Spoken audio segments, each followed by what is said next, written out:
اعوذ باللہ من الشیطان الرجیم، بسم اللہ الرحمن الرحیم۔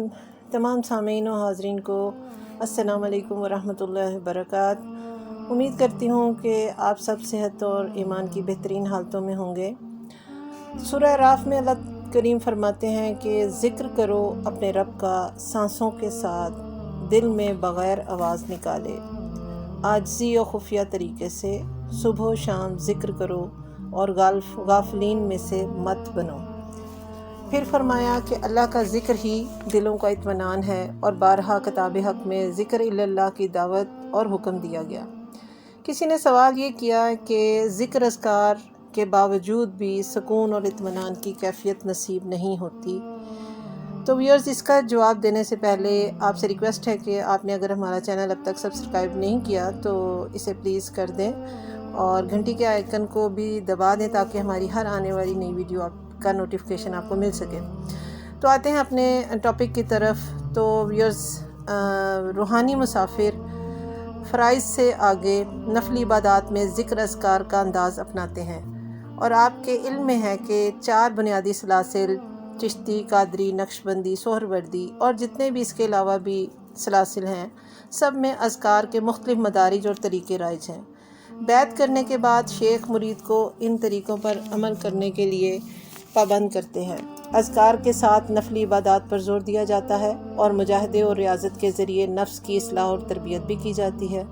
جدید سائنسی دور میں، ڈیجیٹل دور میں روحانی منازل کے لیے طریقے اور انداز بھی تبدیل ہوتے گئے۔ باطنی کثافتوں سے، گندگیوں سے نجات حاصل کرنے کے لیے ذکر اسم ذات پر ہی توجہ کو فوکس کیا جانے لگا، اور اسی طرح ذکر خفی سے باطنی روحانی پرواز کا سفر کیا جانے لگا۔ آج کل مائنڈ سائنسز، ٹیلی پیتھی، مراقبہ، سلوا میتھڈ وغیرہ کے ذریعے لاشعور کی طاقتوں کو اجاگر کر کے باطنی پرواز کے ذریعے بے شمار مسائل، بیماریوں کا حل کیا جا رہا ہے۔ 21ویں صدی میں بھی لوگوں کو سکون اور اطمینان کی دولت اسی روحانی طریقے سے نصیب ہوئی ہے۔ تاہم ذکر کیا ہے، اس کو کلیئر کرنے کی ضرورت ہے۔ ذکر اسی کا کیا جاتا ہے جب کوئی سامنے ہمارے موجود نہیں ہوتا، لیکن اگر کوئی سامنے موجود ہو تو اس سے گفتگو کی جاتی ہے۔ اللہ چونکہ غائب ہے، ہم صرف اس کے خیال، اس کے تصور، اس کی نشانیوں کے ذریعے اسے محسوس کرتے ہیں۔ کیا ذکر مسلسل محدود یا لامحدود حروف، مقررہ وقت یا کھلا خاص الفاظ کو دہرانے کا نام ہے؟ جب بھی ذکر کیا جاتا ہے، کسی نہ کسی خاص مقصد کے حصول کے پیش نظر کیا جاتا ہے۔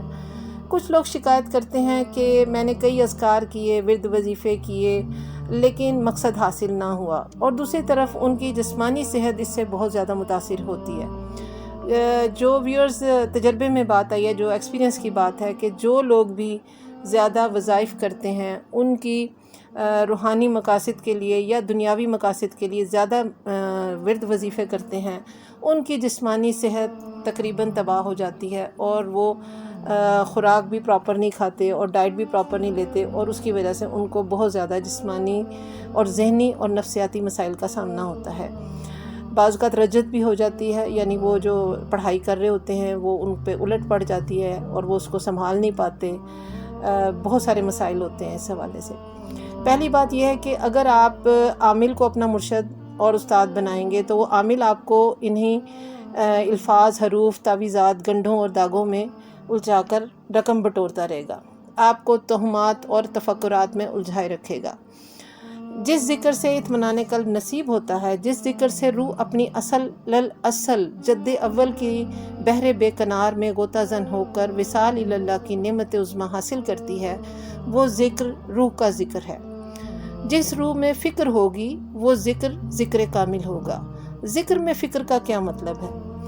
تو ویورز، ذکر جب صرف تسبیح، تعویذ، گنڈے یا الفاظ اور حروف تک محدود نہ ہو تو یہ صرف زبانی پریکٹس ہے، جس کی وجہ سے حروف اور الفاظ کے موکلات مقررہ وقت، مقررہ تعداد میں پڑھنے سے ایکٹیویٹ ہو جاتے ہیں۔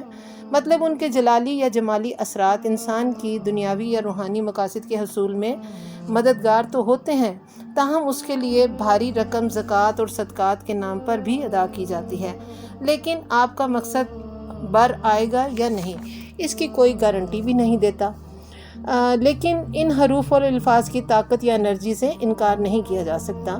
عموماً عامل حضرات لوگ اسی طرح اس انرجی کو یا اس طاقت کو حاصل کر کے دوسروں کو متاثر کرتے ہیں، ان سے اپنے طرح طرح کے مفادات حاصل کرتے ہیں اور مثبت منفی اچھے برے جلالی جمالی موکلات جنات وغیرہ سے دوسرے لوگوں یا عوام کو اپنا گرویدہ بنا کر اسے اپنا کاروبار چمکاتے ہیں۔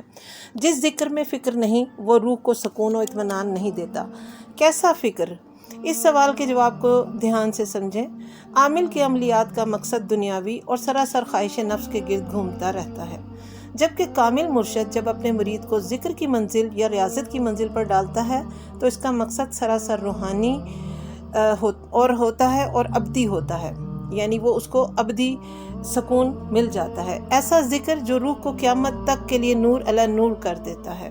مرشد کامل کے بتائے ذکر کا مرکز اصل ذات اللہ ہے، اور ذکر کی خاص طریقوں سے جو مشق کرائی جاتی ہے، اس کا اصل مقصد وجود مادی کے اندر اس روح پاک کو ایکٹیویٹ کرنا ہے جو اپنے رب کی فرما بردار تھی اور جو دنیا کے ہنگاموں میں آ کر رب سے غافل ہو گئی۔ اسے اذکار کے ذریعے یوم الاسد کا عہد یاد کروایا جاتا ہے کہ جب رب نے تمام انسانوں کی روحوں سے سوال کیا تھا کہ کیا میں تمہارا رب نہیں ہوں، اور سب روحوں نے یک زبان کہا تھا کہ تو ہی ہمارا رب ہے، اور پھر تمام روحیں سجدے میں گر گئیں تھیں۔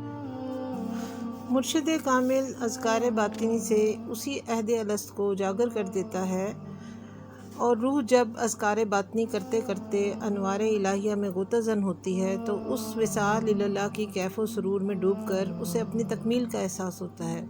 نظر کو بصیرت مل جاتی ہے، حاضری کے بعد حضوری نصیب ہو جاتی ہے، اور ایسی باکمال روحیں اللہ کے پاک اور برگزیدہ بندوں کی ہوتی ہیں جن کو وہ اپنا دوست کہتا ہے۔ یہی لوگ ہیں جن کو رب کے ذکر کے علاوہ کہیں سکون نہیں ملتا، اور اللہ ان کے بارے میں کہتا ہے کہ انہیں نہ کوئی غم ہوگا اور نہ کوئی حزن۔ اللہ دنیا میں اپنے دوست کی آنکھ بن جاتا ہے، اس کا ہاتھ بن جاتا ہے، اس کا پاؤں بن جاتا ہے، اس کی زبان بن جاتا ہے جو رب کے پیغام کو اس کے بندوں تک پہنچاتی ہے۔ سو ذکر میں فکر نہ ہو تو ذکر محض دکھاوا ہے، دنیاوی ہوس اور خواہشات کی تکمیل کے لیے گورکھ دھندا ہے۔ ویڈیو پسند آئے تو لائک، شیئر اور کمنٹ ضرور کریں۔ جزاک اللہ۔